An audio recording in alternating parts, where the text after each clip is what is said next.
স্বাস্থ্য অধিদপ্তরের নিয়মিত বুলেটিনে জানানো হয় ২৪ ঘন্টায় নতুন করে ১৮,৪৯৮টি নমুনা পরীক্ষায় ৩,৮৬৮ জনের দেহে করোনা ভাইরাস শনাক্ত হয়েছে। গত ২৪ ঘন্টায় যা পরীক্ষা হয়েছে তাতে শনাক্ত হয়েছে ৩,৮৬৮টি।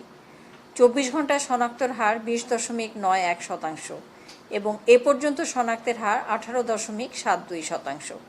২৪ ঘন্টায় আরও ১,৬৩৮ জন সহ সুস্থ হয়েছেন ৫৩,১৩৩ জন। এদিকে রাজধানীর মুগদা মেডিকেল কলেজ ও হাসপাতালে নমুনা দিতে এসে শারীরিক দূরত্ব না মেনে লাইনে দাঁড়াতে হচ্ছে। অনেকে আবার রিপোর্ট পেতে কয়েকদিন লেগে যাওয়ার অভিযোগ করেন। এর আগে করছে এখানে, তখন এখানকার রিপোর্টটা পাইনি, মানে মেসেজ যাওয়ার কথা যায়নি। হাসপাতালের পরিচালক দাবি করেন নির্ধারিত সময়েই তারা রিপোর্ট দিচ্ছেন, তবে জনবলের সংকট থাকায় অনেক সময় কিছু সমস্যা হচ্ছে। তা যে জনবল ছিল নন কোভিড হসপিটালে, ওই জনবল দিয়ে কোভিড হসপিটালের সার্ভিস দিতে গেলে আমাদের জনবল আরও লাগবে। নারায়ণগঞ্জের কয়েকটি হাসপাতালে ঘুরে ভর্তি করাতে না পেরে এই রোগীকে মুগদা হাসপাতালে আনা হয়, কিন্তু অ্যাম্বুলেন্সেই অক্সিজেন লাগানো অবস্থায় মুখ দিয়ে রক্ত আসে তার। পরে পরীক্ষা নিরীক্ষা করে জানানো হয় রোগীর আগেই মৃত্যু হয়েছে।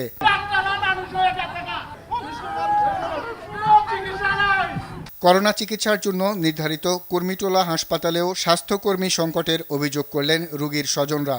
নন পজিটিভ করোনা রোগীর জন্য আলাদা ওয়ার্ড দাবি করেন তারা। আর বাদল, RTV, ঢাকা।